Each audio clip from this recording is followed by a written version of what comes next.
శివన్న చెప్పు. అరే నేను రాజును రా. తెలుసులే కానీ చెప్పురా రాజుగా, ఏంది విషయం? అరే శైలు మిస్ అయిందిరా. ఆ పిల్లలు మంచిగా లేపుకెళ్ళి ఇప్పుడు మిస్ అయిందంటాను ఫాల్తుగా. మన ఊరు సంగతి తెలిసి గట్టి ఎట్లా లేపుకొస్తారా? అరే ఏం మాట్లాడతాను రా?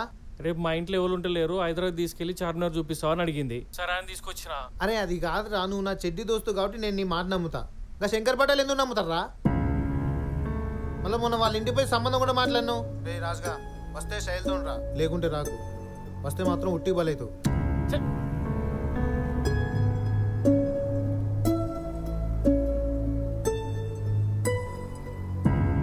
అరే శంకర్ పటేల్ మనుషులు నన్ను బేబీ గారిని కొట్టిండ్రా. అప్పటికెళ్ళి బండి కూడా పెడతలేనురా. నా గురించి ఇడిసేయి. నువ్వెట్లున్నావురా? మంచిగా ఉన్నావా? నువ్వు వేడున్న మంచిగా ఉండాలిరా.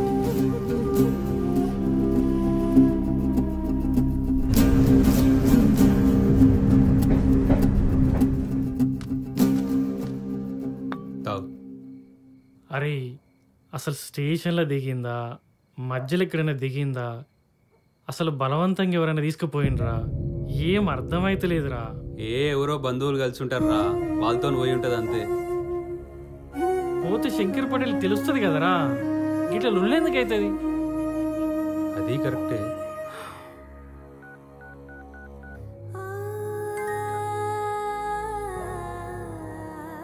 బాబు ఎట్లున్నావు? నేను మంచిగానే ఉన్నా బిడ్డ. చంద్రంగాడు అంతా చెప్పిండు. నువ్వెట్లున్నావురా? నేను చక్కగా చదువుకోపోయి ఉండొచ్చు, నీ ఖాళీగా లెక్క తిరిగి ఉండొచ్చు, నువ్వు నీ మాటలు నేను ఎప్పుడు వినకపోయి ఉండొచ్చు, కానీ ఒక ఆడపిల్లలు లేకపోయేంత గలీజ్ పని చేయలేదు బాబు. ప్రేమించని చెప్పే ధైర్యమే నీకు లేకపోయా, ఇంకా లేపకపోయే ధైర్యం నీకే నుంచి వస్తుందిరా. కానీ ఈ మాటలన్నీ ఆ శంకర్ పటేల్ నమ్మడరా. వారం రోజులు గడువు పెట్టండి. నువ్వు రాకపోతే నన్నుట్టి కడతాడట్రా. నువ్వు తప్పు చేయలేదా నీ ఊరోళ్ళు నమ్మాలన్నా, ఆ దొర నమ్మాలన్నా నువ్వు ఒక్కని వస్తే సరిపోదు బిడ్డ. ఆ పిల్లని కూడా తీసుకురావాలి. నేను ఎట్లయినా తీసుకొస్తా బాబు, నువ్వు జాగ్రత్త. అరే రాజు, నువ్వు బిడ్డ కాడిసింది నిన్ను ఇచ్చిపెట్టి ఒక్కరోజు కూడా ఉండలే. నిన్ను చూడకపోతే బుగులైతుందిరా. నువ్వు తెలియరా బిడ్డ?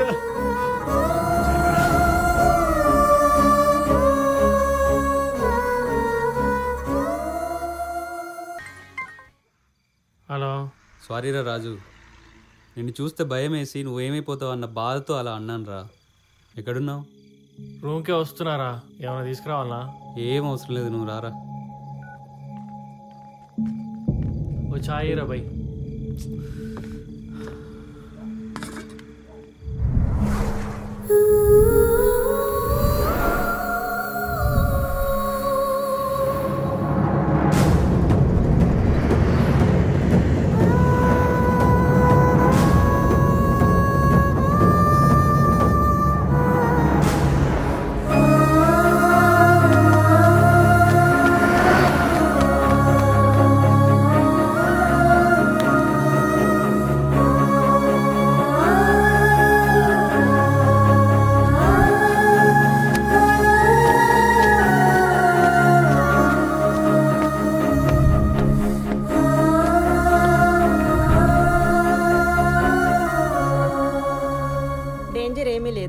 కొంచెం అమ్మాయి నీరసంగా ఉంది, మెడిసిన్స్ రాసిస్తాను, రెస్ట్ తీసుకుంటే సరిపోతుంది.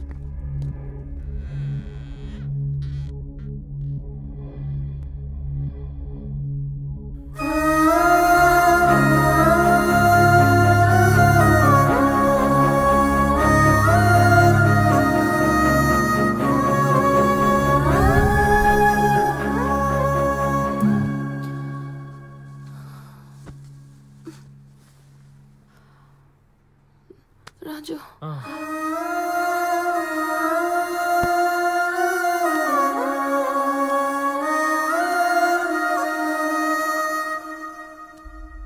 అరే శైలు పారిపోయినట్టు లేదురా, ఎవరో బలవంతంగా తీసుకుపోయినట్టున్నది.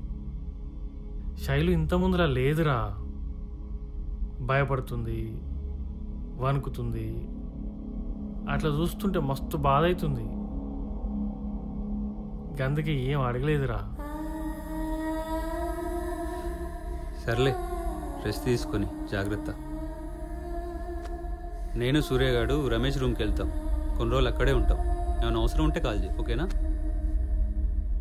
శైలు కోలుకున్నాకనే ఊరికి తీసుకుపోవాలి.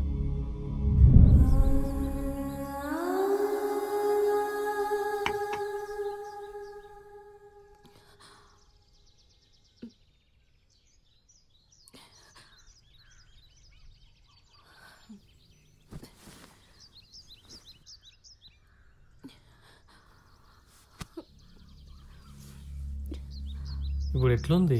ఐమ్ సారీ రాజు, నీకు చెప్పకుండా వెళ్ళిపోయి నేను బాధ పెట్టినా. నిన్నే కాదు, ఇంట్లో కూడా అబద్ధం చెప్పి వాళ్ళని బాధ పెట్టినా. I'm sorry Raju, I'm sorry.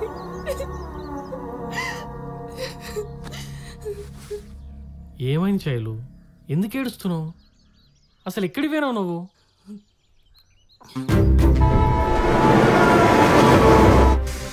నాకు ఒంటరిగా రమ్మని కాల్ వచ్చింది. అందుకే నీకు చెప్పా పెట్టకుండా ట్రైన్లో వదిలేసి వెళ్ళిపోయా.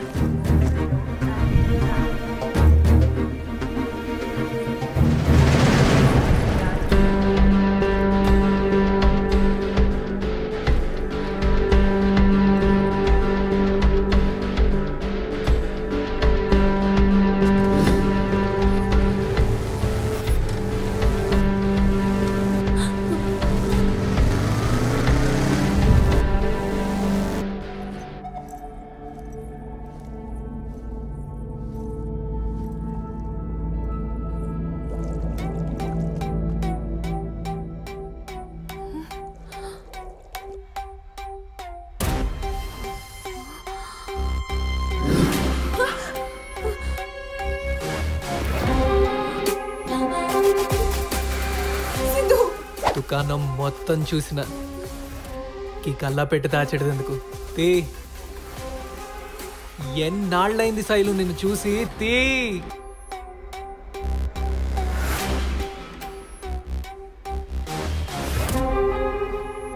నగలి వాసు. రే శైలుకి మన రూమ్ చూపి. మర్చిపోయాను రా, శైలుదా రూమ్ చూపిస్తా. బెడ్రూమ్లో చుట్టూ నీ ఫొటోస్ తగిలించి చూస్తూ ఎంజాయ్ చేద్దాం అనుకున్నా.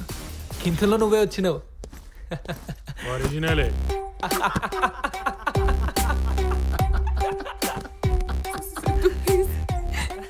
నువ్వు వదిలే, నీకు దండం పెడతా, నీ కాళ్ళు పట్టుకుంటా. పట్టుకుంటా అన్నావు గానీ పట్టుకుంటలేవు శైలు.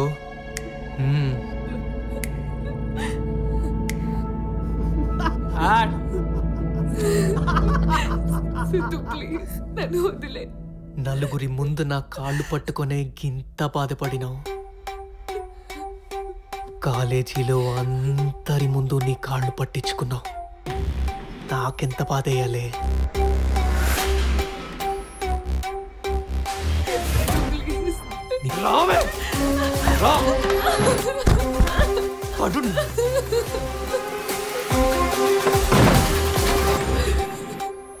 సిగరెట్ రా.